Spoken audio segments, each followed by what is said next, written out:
ज्ञान news channel में आपका हार्दिक स्वागत अभिनंदन। हम पढ़ रहे हैं जो प्रश्न भाग आप 2 है कक्षा 7 के लिए। आज हमारा अध्याय है 1 का जो नंबर 13 का है और इसके जो आपके लेखक हैं उनका नाम है अयोध्या सिंह उपाध्याय, जिसको हरिओद भी बोला जाता है। तो ये 1 का व्यक्ति के घमंड को कैसे चूर कर देता है इसके बारे में बताया हुआ है। तो सबसे पहले हम इनका जीवन परिचय देखते हैं और उसके बाद में ये इनकी कविता पढ़ेंगे जिनका नाम है 1 का। जीवन परिचय में सबसे पहले हम जन्म देखते हैं। हरिओद जी का जन्म 15 अक्टूबर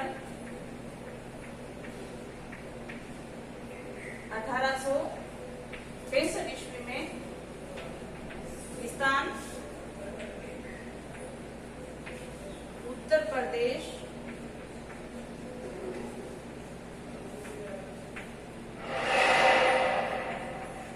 जिला आजमगढ़,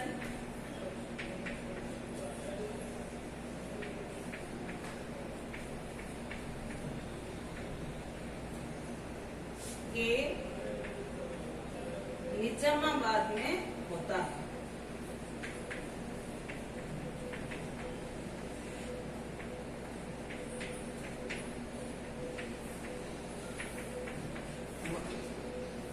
जन्म 15 अक्टूबर 1865 ईस्वी के अंदर और स्थान कहाँ है? उत्तर प्रदेश के आजमगढ़ जिले के निजामाबाद गांव में हुआ था। और इनकी हम प्रारंभिक शिक्षा देखें तो इन्होंने मिडिल क्लास तक यहाँ ही एक पढ़ाई की थी, निजामाबाद और आजमगढ़ में। बाद में ये काशी में अंग्रेजी पढ़ने के लिए गई थी।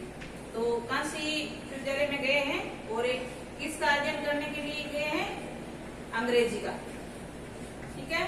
और वहाँ इनका स्वास्थ्य खराब हो जाने के कारण वापस इनको आना पड़ा और घर पर ही जैसे संस्कृत, उर्दू,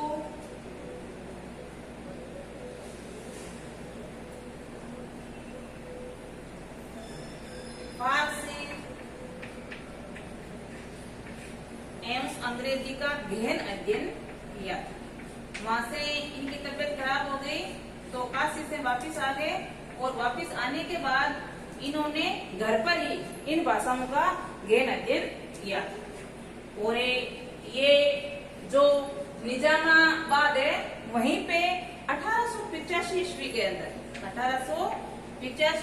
अंदर अध्यापन का कार्य करवाया गया, ठीक है। अध्यापक बने। ये कहाँ बने हैं? निजामाबाद के अंदर ही, जहाँ उन्होंने प्रारंभिक शिक्षा प्राप्त की थी और इनका जन्म स्थान भी है। वहीं ये 1885 के अंदर अध्यापक का कार्य इन्होंने किया है। आगे हम इनके बारे में कुछ और चर्चा करें तो जो ये जब मात्र 5 वर्ष के थे तभी इनके जो चाचा थे इन्होंने इनको फारसी पढ़ाना शुरू कर दिया था। तो बचपन से ही अनेक भाषाओं का या अलग अलग भाषाओं का ज्ञान प्राप्त करना इनकी रुचि हो गई थी। इसीलिए स्वास्थ्य खराब होने के बाद वापस आकर इन्होंने घर पर रहकर संस्कृत, उर्दू, फारसी और अंग्रेजी का गहन अध्ययन किया। और अध्ययन करने के बाद 1885 ईस्वी के अंदर ये निजामाबाद के अंदर एक अध्यापक का कार्य करते हैं। आगे हम इनकी कुछ रचनाएं देखें।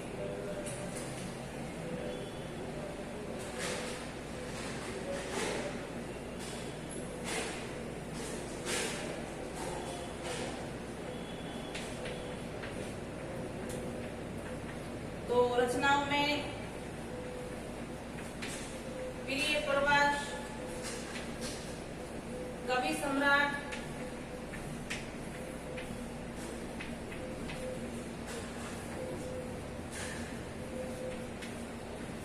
पारिजात, रस कलश,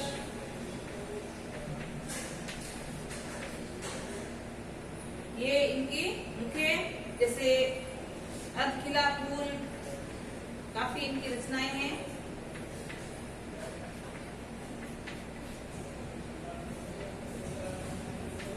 तो ये इनकी मुख्य रचनाएं। और इनका हम निधन देखें, मृत्यु तो निधन इनका 1947 ईस्वी के अंदर निजामाबाद में ही होता है। बाद में निधन। तो ये था हमारे हरिओं जी का जीवन परिचय। अब हम इसकी जो कविता है एक तिनका, उसका हम अध्ययन करेंगे। तो एक तिनका वो मैंने आपको बताया कि ये किस पर आधारित है। मनुष्य का जो अभिमान है, घमंड है, उसको मात्र एक छोटा सा तिनका किस प्रकार उसका घमंड दूर कर देता है। इसलिए ही हरिओं जी हमें ये बताना चाहते हैं कि मनुष्य को कभी घमंड नहीं करना चाहिए। अगर वो घमंड करके खड़ा है, यहाँ आपको आएगा मुंडे पर जैसे वो खड़ा है, तो किस प्रकार एक आंख में आकर तिनका उसका गिरता है और उसका घमंड चूर हो जाता है। तो चलो हम शुरू करते हैं आज की हमारी कविता एक तिनका। मैं घमंडों में भरा ऐंठा हुआ, ये लेखक कह रहा है कि मैं घमंड से भरा हुआ अकड़ कर मले खड़ा था।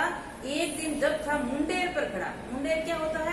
छत का एक कोना, उसको बोलते हैं कि मैं मेरी छत के एक कोने में घमंड में ऐंठा हुआ खड़ा था। अचानक दूर से उड़ता हुआ एक दिन का आंख में मेरी पड़ा।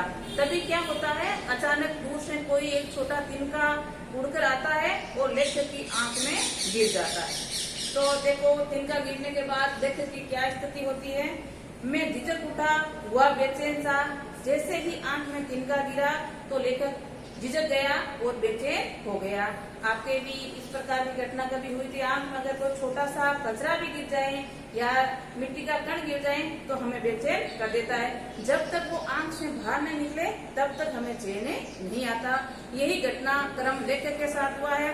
लेखक के घमंड में ऐठा हुआ अपने छत के कोने में खड़ा था। तभी तेज हवा के कारण एक छोटा सा तिनका आकर लेखक की आंख में गिरता है और लेखक झिझक जाता है और बेचैन हो जाता है। आगे देखो, लाल होकर आंख भी दुखने लगी। अब तिनका गिरने के कारण आंख में जलन होने लगी और आंख लाल भी हो गई। मुंह देने लोग कपड़े की लगे, ऐंठ बेचारी दबे पांव भागी। और लोगों ने तिनका निकालने की कोशिश की गई। कैसे की? कपड़े की मूंद देकर।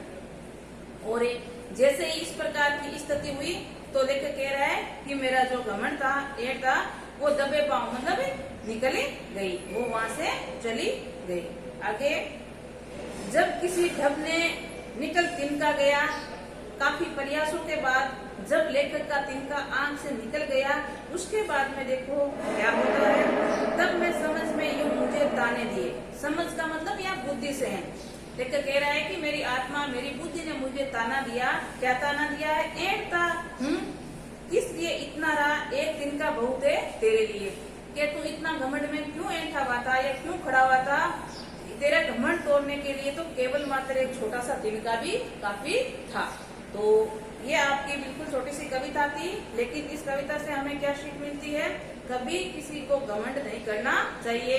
अगर एक व्यक्ति, ये लेखक अपनी बात बताइए, घमंड के कारण वो खड़ा है, लेकिन एक छोटा सा मात्र तिनका ही उसके घमंड को तोड़ दिया। तो हमें हरिओं जी ये कहना चाहते हैं कि कभी घमंड नहीं करना चाहिए। अब हम इसी पाठ के प्रश्न उत्तर देख लेते हैं। जैसे आपका पहला प्रश्न दिया हुआ है, जो पंक्ति दी गई है उस पंक्ति को क्रमबद्ध आपको सजाना है। जैसे पहला दिया है, एक दिन जब था मुंडेर पर खड़ा, तो आप इसमें क्या करोगे? एक दिन जब मुंडेर पर खड़ा था, तो था बीच में आया, उसको आपको एंड में लगाना है। तो इस वाक्य को सही कैसे करोगे? एक दिन जब मुंडेर पर खड़ा था। इसी प्रकार दूसरा वाक्य दे रखा है हमें, लाल होकर आंख भी दुखने लगी। तो इसमें क्या करो? आंख लाल होकर दुखने लगी। जो वाक्य के शब्द क्रम पर नहीं लगे हुए हैं उसको आपको क्रमबद्ध करना है। ठीक है, आगे पीछे लगे हुए हैं वो तो उसको सही क्रम में जचाना है। जैसे लाल होकर आंख दुखने लगी, तो इस वाक्य को ऐसे नहीं बनाकर कैसे बनाओगे? आंख लाल होकर दुखने लगी। अगला है, ऐंठ बेचारी दबे पांव भागी। तो इसमें ऐंठ है वो दबे पांव भागे गई, या बेचारी ऐंठ दबे पांव भागी। पहले आप बेचारी रख लो और बाद में ऐंठ लगाकर आगे का वाक्य पूरा कर लो। ठीक है, तो ये आपके इस प्रकार एक और दे रखा है, जब किसी ढब से निकल तिनका गया। तो इसमें आप क्या सही करोगे? कि जब किसी डब से तिनका निकल गया, तिनका पहले लाओगे और निकल गया बाद में लगाना है। ये आपके सामने जब किताब होगी ना तो इन वाक्यों को आप देखोगे ना तो आराम से इनका क्रम आप जचा लोगे। ठीक है, आगे आपका सेकंड क्वेश्चन है, एक तिनका कविता में किस घटना की चर्चा की गई है जिसमें घमंड नहीं करने का संदेश दिया गया है। तो ये जो आपका अभी मैंने भावार्थ बताया यही इसका उत्तर होगा कि लेखक एक बार अपनी छत की बूटे पर घमंड में खड़ा हुआ था, तभी एक तिनका आकर उसकी आंख में गिर जाता है और तिनका गिरने के कारण वो किस प्रकार बेचैन हो जाता है, उसकी आंख लाल होकर दुखने लगती है और आस पड़ोस के या परिवारजन किस प्रकार उनका तिनका निकालते हैं और तिनका निकालने के बाद लेखक की जो आत्मा है उसे क्या कहती है कि तू क्यों घमंड कर रहा था, तेरा घमंड तोड़ने के लिए तो मात्र एक तिनका भी बहुत है। तो ये था इस कविता का हमारा संदेश। आगे हम बात करें तीसरे क्वेश्चन की, तो आंख में तिनका पड़ने के बाद घमंडी की क्या दशा हो गई थी। तो आंख में तिनका पड़ने के बाद घमंडी झिझक कर बेचैन हो गया, उसकी आंख दुखने लगी और लाल हो गई। ये उसके घमंडी की दशा हो गई थी और वो बेचैन हो गया था। जब तक उसकी आंख से तिनका नहीं निकल जाए तब तक वो बेचैन रहा। ठीक है, आगे है, एक तिनका कविता में घमंडी की समझ में चेतावनी दी गई है। इसमें आपके एक तो ये घमंडी का दोहा दिया गया है और साथ में कबीर जी का भी दोहा दिया गया है और दोनों दोहों में अंतर समझाने की कोशिश की गई है, हमें अंतर पूछा गया है। पहले मैं आपको दोहे बताती हूँ फिर इनका अंतर। पहले देखो क्या कहता है, ऐरता हूँ कितना इसलिए कितना रहा एक दिन का बहुत तेरे लिए। ये किसमें कहा गया है, अभी जो हरिओ जी ने कहा है कि तू इतना क्यों घमंड में एंटा हुआ है, तेरा घमंड तोड़ने के लिए तो एक दिन का ही काफी है। इसी प्रकार कबीर जी ने भी एक बात कही है, कबू उड़ी आंख पर परी घनेरी होय, तिनका कबू नंदिए पाँव तले रोय। ये कबीर जी का बहुत अच्छी बात है कि हम जो घास है उसको पाँव तले रोदते हैं, अगर उसी घास का एक छोटा सा तिनका हमारी आंख में गिर जाए तो वो हमारी घमंड तोड़ने के लिए बहुत है। ये दोनों चेतावनीपूर्ण दोहे हैं जो हरिओम जी ने कहा है, और दूसरा जो दोहा है घास वाला, घास नींदे वाला पाँव तले रोन दिए, वो किसका है, कबीर जी का। तो इन दोनों में समानता क्या है, दोनों में घमंड न करने की बात की गई है कि आप इस प्रकार घमंड में चूर हो और एक छोटा सा तिनका ही आपको घमंड को तोड़ सकता है, तो आप सोच लीजिए घमंड करने से क्या फायदे क्या नुकसान है। तो दोनों में ये समानता देखने को मिलती है।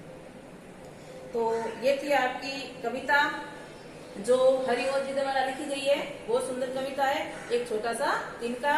और इसमें हमें क्या शिक्षा मिलती है, मनुष्य को कभी घमंड नहीं करना चाहिए और किसी भी वस्तु को तुच्छ नहीं मानना चाहिए। जैसे हम तिनके को नाम मात्र का मानते हैं और वो भी तिनका हमारी आंख में गिर जाए तो किस प्रकार हमें बेचैन कर देता है या किस प्रकार हमारे घमंड को तोड़ देता है। इसलिए हरिओम जी कहते हैं कि मनुष्य को, किसी भी मनुष्य को छोटा या बड़ा या तुच्छ नहीं समझना चाहिए, सब एक समान है और घमंड नहीं करना चाहिए। तो आज के लिए इतना ही, नमस्कार।